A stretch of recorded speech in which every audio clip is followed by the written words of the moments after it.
అందరూ ముందుకు పరిగెడుతూ ఉంటే మన వాళ్ళు వెనక్కి వెళ్తున్నారేంటి అని మీకు డౌట్ రావచ్చు. చేతిలో 5G ఫోన్, జేబులో క్రెడిట్ కార్డ్, తలపైన శాటిలైట్ తిరుగుతున్న ఈ హైటెక్ జమానాలో మన నేవీ మాత్రం సడన్గా రివర్స్ గేర్ వేసింది. అయితే ఇది మామూలు రివర్స్ గేర్ కాదు బాస్, హిస్టరీని తిరగరాయడానికి వేసిన మాస్టర్ ప్లాన్. ఎలాన్ మస్క్ ఏమో మార్స్ మీద ఫ్లాట్లు కొనడానికి రాకెట్లు రెడీ చేస్తుంటే మన నేవీ వాళ్ళు మాత్రం అవన్నీ మాకొద్దు, మాకు ఆ పాతకాలపు చెక్క పడవే ముద్దు అంటూ సముద్రం మీదకు దూకేశారు. ఇదేదో సరదాగా వీకెండ్ పార్టీ చేసుకోవడానికి వెళ్తున్న ట్రిప్ అనుకుంటే మీరు పప్పులో కాలేసినట్టే. గుజరాత్లోని పోర్బందర్ నుంచి ఒమన్లోని మస్కట్కు బయలుదేరిన ఈ ప్రయాణం వెనుక మైండ్ బ్లాక్ అయ్యే స్ట్రాటజీ ఉంది. ఈ షిప్లో స్టీల్ ప్లేట్లు లేవు, వెల్డింగ్ లేదు, అసలు ఒక్కటంటే ఒక్క ఇనప మేకు కూడా లేదు. పోనీ ప్రాబ్లం వస్తే తప్పించుకోవడానికి ఇంజిన్ ఉందా అంటే అదీ లేదు. అచ్చం మనం టైం మెషిన్ ఎక్కి 2000 సంవత్సరాల వెనక్కి వెళ్తే సముద్రం మీద ఎలాంటి సీన్ కనిపిస్తుందో ఇప్పుడు అరేబియా సముద్రంలో కూడా అదే సీన్ రీక్రియేట్ చేస్తున్నారు. దీని గురించి పూర్తిగా తెలియాలంటే మనం కొంచెం డీప్గా వెళ్ళాలి. అంతకంటే ముందు ఒక చిన్న రిక్వెస్ట్, మీరు మా ఛానల్ సబ్స్క్రైబ్ చేసుకోకపోతే వెంటనే సబ్స్క్రైబ్ చేసుకోండి. మీరు ఎప్పుడైనా షిప్ ఎక్కారా లేదా అనేది కామెంట్ సెక్షన్లో చెప్పండి. అసలు మ్యాటర్ ఏంటంటే ఇప్పుడు మనం చూస్తున్న ఈ షిప్ పేరు INS-V కౌండిన్యా. దీన్ని చూస్తుంటే మ్యూజియంలో పెట్టాల్సిన బొమ్మలా అనిపించవచ్చు, కానీ ఇది సముద్రం మీద తేలియాడే ఒక అద్భుతం. ఈ రోజుల్లో షిప్ అంటే ఎలా ఉంటుంది? టన్నుల కొద్దీ ఐరన్, దానికి పెద్ద పెద్ద వెల్డింగ్లు, టైటానిక్ రేంజ్ ఇంజిన్లు ఉంటాయి. సముద్రంలో ఏ చిన్న అల వచ్చినా సరే దాన్ని ఢీకొట్టి చీల్చుకుంటూ వెళ్ళే పవర్ వాటికి ఉంటుంది. కానీ మన కౌండిన్యా స్టైల్ వేరు, దీని బిహేవియర్ వేరు. అది అలలతో గొడవ పెట్టుకోదు, అలలతో ఫ్రెండ్షిప్ చేస్తుంది. సముద్రం ఎంత కోపంగా ఉన్నా ఈ షిప్ దానికి తగ్గట్టుగా అడ్జస్ట్ అవుతుంది తప్ప విరిగిపోదు. దీని వెనుక ఉన్న లాజిక్ ఏంటో తెలిస్తే మీరు నిజంగా షాక్ అవుతారు. ఈ షిప్ను తయారు చేయడానికి మన పూర్వీకులు వాడిన స్టిచ్డ్ ప్లాంక్ టెక్నాలజీని వాడారు. అంటే సింపుల్గా చెప్పాలంటే చెక్కలను కుట్టడం అన్నమాట. అదేంటి బట్టలు కుడతారు కానీ చెక్కలను ఎలా కుడతారు అని మీకు డౌట్ రావచ్చు కదా. అక్కడే ఉంది మన భారతీయ ఇంజనీరింగ్ మ్యాజిక్. కేరళలోని బేపూర్ అనే ఊరుంది.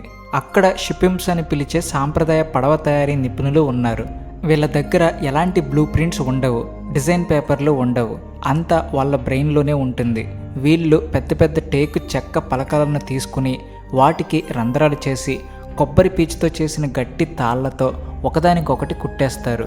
మన ఇంట్లో అమ్మమ్మలు కుట్టు పని చేసినంత ఈజీగా వీళ్ళు పెద్ద షిప్ను కుట్టేస్తారు. ఇందులో 1 గ్రాము కూడా ఐరన్ వాడరు. అసలు ఐరన్ మీద మన వాళ్లకు ఎందుకంత కోపం అనుకుంటున్నారా? దానికి ఒక స్ట్రాంగ్ సైంటిఫిక్ రీజన్ ఉంది. సముద్రపు నీరు అంటేనే ఉప్పు. ఆ ఉప్పు నీరు ఐరన్ను త్వరగా తుప్పుపట్టేలా చేస్తుంది. పైగా సముద్రంలో పెద్ద తుఫాను వచ్చి అలలు బలంగా కొట్టినప్పుడు ఇనప షిప్లు గట్టిగా ఉండడం వల్ల నేను వంగను అని మొండికేస్తాయి. దాంతో ఆ ఫోర్స్కి క్రాక్ వచ్చే ఛాన్స్ ఉంది. కానీ మన కొబ్బరి తాళ్లతో కుట్టిన షిప్ అలా కాదు, ఇది ఫ్లెక్సిబుల్గా ఉంటుంది. అలా వచ్చినప్పుడు కొంచెం వంగి ఆ ప్రెషర్ని తట్టుకుని మళ్ళీ మామూలు స్టేజ్కి వచ్చేస్తుంది. అంటే ఇది సముద్రంతో ఫైట్ చేయదు, ఫ్లోలో వెళ్ళిపోతుంది. సుమారు 1500 ఏళ్ల క్రితం మన తాతల తాతలు ఈ టెక్నాలజీ వాడి ప్రపంచం మొత్తం చుట్టేసి వచ్చారు. ఇప్పుడు IIT మద్రాస్ వాళ్ళ సపోర్టుతో, పురావస్తు శాఖ వాళ్ళ రీసెర్చ్తో ఈ షిప్ను మళ్ళీ ప్రాణం పోసి తయారు చేశారు. మరి షిప్ అన్నాక నీళ్లు లోపలికి రాకుండా ఉండాలి కదా, దానికి ఏం చేశారు? ఇప్పుడు వాడే సింథటిక్ గమ్స్, రబ్బర్ సీల్స్ ఏమీ వాడలేదు. దీనికి కూడా ఒక న్యాచురల్ ఐడియా వేశారు.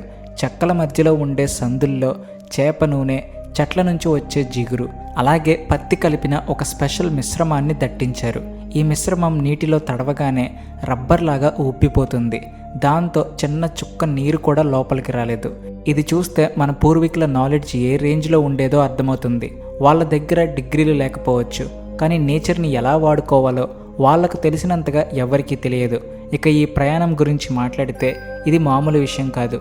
ఈ షిప్లో GPS ఉండదు, Google maps aunty turn left turn right అని చెప్పదు. అంతా నేచర్ దయ. గాలి ఏ వైపు వీస్తే షిప్ ఆ వైపు వెళ్తుంది. ఒకవేళ గాలి ఆగిపోతే షిప్ సముద్రం మధ్యలో అలా బొమ్మలా నిలబడిపోతుంది. అదే గాలి ఉల్టా కొడితే ఇక నావికుల పని గోవిందనే. అందుకే ఇందులో వెళ్తున్న 15 మంది నేవీ ఆఫీసర్లు మామూలు వాళ్ళు కాదు. వాళ్లకు నక్షత్రాలను చూసి దారి కనుక్కోవడం, మేఘాల రంగు చూసి వర్షం వస్తుందో లేదో చెప్పడం, గాలి వాసన చూసి తుఫాను పసిగట్టడం లాంటి పాతకాలపు స్కిల్స్లో స్పెషల్ ట్రైనింగ్ ఇచ్చారు. వీళ్ళ దగ్గర ప్రాబ్లం వస్తే కాపాడడానికి మోటార్ లేదు కాబట్టి ప్రతి క్షణం అప్రమత్తంగా ఉండాలి. ఇది ఫిజికల్గానే కాదు, మెంటల్గా కూడా చాలా పెద్ద ఛాలెంజ్. ఫ్రెష్ వాటర్ దొరకదు, తినడానికి పిజ్జాలు బర్గర్లు ఉండవు, లిమిటెడ్ రేషన్తో సముద్రం మధ్యలో ఒంటరిగా ప్రయాణించాలి. అసలు ఈ ప్రాజెక్టు వెనుక ఉన్న అసలు సీక్రెట్ ఏంటంటే దీన్ని ప్రాజెక్ట్ మౌసం అంటున్నారు. చైనా వాడు సిల్క్ రూట్ అని చెప్పి ప్రపంచాన్ని తన వైపు తిప్పుకోవాలని చూస్తున్నాడు కదా, దానికి మన భారతదేశం ఇస్తున్న స్ట్రాంగ్ కౌంటర్ ఇది. ఒకప్పుడు యూరోప్ వాళ్లకు కనీసం మసాలా దినుసులు అంటే ఏంటో తెలియని టైంలోనే మన కేరళ, గుజరాత్ నావికులు ఈ స్పైస్ రూట్ ద్వారా ప్రపంచానికి రుచి చూపించారు. ఇప్పుడు ఈ కౌండిన్యా షిప్ మస్కట్ వెళ్ళడం ద్వారా ఈ సముద్రం మాది, ఈ రూట్ మాది, మా తాతలు ఇక్కడ తిరిగినప్పుడు మీరు ఇంకా అడవుల్లో ఉన్నారు అని ఇండైరెక్ట్గా గట్టి మెసేజ్ ఇస్తున్నారు. హిందూ మహాసముద్రంలో మన పవర్ని సాఫ్ట్గా చూపిస్తున్నారన్నమాట. చైనా వాళ్ళు జలాంతర్గాములు, యుద్ధ నౌకలు పంపి భయపెట్టాలని చూస్తుంటే మనం మాత్రం మన కల్చర్, మన హిస్టరీ చూపించి ఫ్రెండ్షిప్ పెంచుకుంటున్నాం. ఒమన్ దేశంతో మనకు ఎప్పటి నుంచో మంచి దోస్తీ ఉంది. హరప్పా నాగరికత కాలం నుంచే మనకు వాళ్లకు బిజినెస్ నడిచేది. ఆ బంధాన్ని మళ్ళీ గుర్తు చేసుకోవడమే ఈ మిషన్ టార్గెట్. ఈ షిప్కు కౌండిన్యా అనే పేరు ఎందుకు పెట్టారో తెలిస్తే గూస్ బంప్స్ రావడం పక్కా. కౌండిన్యా అనే ఆయన క్రీస్తు శకం 1వ శతాబ్దంలోనే మన దేశం నుంచి బయలుదేరిన ఒక గొప్ప ఋషి, నావికుడు. ఈయన సాహసం మామూలుగా లేదు. మనోడు ఏకంగా సముద్రం దాటి ఇప్పుడున్న వియత్నాం, కంబోడియా, థాయిలాండ్ ప్రాంతాలకు వెళ్ళాడు. అక్కడ ఫునన్ అనే రాజ్యాన్ని స్థాపించి అక్కడి రాణి సోమాను పెళ్లి చేసుకున్నాడు. అంటే ఆగ్నేషియా దేశాల్లో మన సంస్కృతిని, మన దేవుళ్లను, మన పద్ధతులను పరిచయం చేసింది ఈయనే. ఈ రోజుకి కంబోడియాలో పెళ్లిళ్లపై కౌండిన్య ఋషిని తలుచుకుంటారు.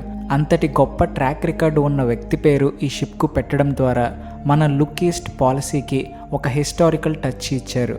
మన ఇన్ఫ్లుయెన్స్ కేవలం వెస్ట్ వైపే కాదు, ఈస్ట్ వైపు కూడా ఎంత బలంగా ఉందో చెప్పడానికి ఈ పేరు ఒక సింబల్. ఈ షిప్ డిజైన్లో కూడా చాలా విశేషాలు ఉన్నాయి. దీని తెరచాపల మీద సూర్యుడి బొమ్మ ఉంటుంది. సూర్యుడు అంటే శక్తికి, దిశకు సంకేతం. అలాగే షిప్ ముందు భాగంలో యాలి బొమ్మ ఉంటుంది. యాలి అంటే సింహం, ఏనుగు, గుర్రం కలిసినట్టు ఉండే ఒక పౌరాణిక జంతువు. మన గుళ్ళు, గోపురాల మీద ఇది కనిపిస్తుంది. ఇది రక్షణకు సింబల్. అలాగే కర్ణాటక కదంబ రాజవంశానికి చెందిన గండబేరుండ పక్షి అనే 2 తలల పక్షి బొమ్మ కూడా ఉంటుంది. ఇది 4 దిక్కుల నుంచి వచ్చే ప్రమాదాలను పసిగడుతుందని నమ్మకం. ఇక డెక్ మీద ఒక రాతి లంగర్ కూడా పెట్టారు. ఇది మన హరప్పా కాలం నాటి టెక్నాలజీని గుర్తు చేస్తుంది. ఇవన్నీ చూస్తుంటే ఏదో సినిమా సెట్టింగ్లా అనిపించవచ్చు, కానీ ఇది మన నిజమైన వారసత్వం. చివరగా 2025లో ఈ ప్రయోగం ఎందుకు అంటే ప్రపంచం మొత్తం ఇప్పుడు పొల్యూషన్తో సతమతమవుతుంది. డీజిల్, పెట్రోల్ వాడి సముద్రాన్ని నాశనం చేస్తున్నారు. కానీ ఈ షిప్ మాత్రం ప్యూర్ గ్రీన్ ఎనర్జీ. గాలి ఉన్నంత వరకు ఇది వెళ్తూనే ఉంటుంది. ₹1 ఖర్చు లేదు, 1 గ్రాము పొగరాదు. రేపొద్దున్న పెట్రోల్ అయిపోతే మనిషి మళ్ళీ ప్రకృతి దగ్గరికే రావాలి అని చెప్పడానికి ఇదొక ఉదాహరణ. అలాగే మన నేవీ ఆఫీసర్లకు ఇది బెస్ట్ ట్రైనింగ్. అన్ని సౌకర్యాలు ఉన్నప్పుడు ఎవరైనా నడుపుతారు, కానీ ఏమీ లేనప్పుడు కేవలం తమ స్కిల్స్ మీద నమ్మకంతో సముద్రాన్ని దాటడమే అసలైన సాహసం. మన కేరళ కళాకారులు చేతి పనితనం, మన నేవీ ఆఫీసర్ల గుండె ధైర్యం, మన పూర్వీకుల విజ్ఞానం, ఈ 3 కలిస్తేనే INSV కౌండిన్యా. ఒకవేళ ఈ మిషన్ సక్సెస్ అయ్యి షిప్ క్షేమంగా తిరిగి వస్తే అది మోడర్న్ ఇంజనీరింగ్కి ఒక చెంపపెట్టు లాంటిది. ఓల్డ్ ఈజ్ గోల్డ్ అని మరోసారి ప్రూవ్ అవుతుంది. స్వావలంబన భారత్ అని మనం మైకుల్లో చెప్పడమే కాదు, ఇలా సముద్రం మీద చేసి చూపిస్తున్నాం. మన మూలాలు ఎంత లోతుగా ఉన్నాయో ప్రపంచానికి చాటి చెప్పే ఈ ప్రయత్నం నిజంగా అభినందించదగ్గ విషయం. చూద్దాం ఈ చెక్క షిప్ అరేబియా సముద్రపు అలలను ఎలా జయిస్తుందో, ఓమన్ తీరంలో మన జెండా ఎలా రెపరెపలాడుతుందో. మీకేమనిపిస్తుంది? ఈ హైటెక్ కాలంలో ఇలాంటి ప్రయోగాలు అవసరమా, లేదా ఇది టైం వేస్ట్ వ్యవహారమా? మీ ఒపీనియన్ ఏంటో కింద కామెంట్స్లో చెప్పండి. జై హింద్. అలాగే వీడియో నచ్చితే please like and share, and also thanks for watching.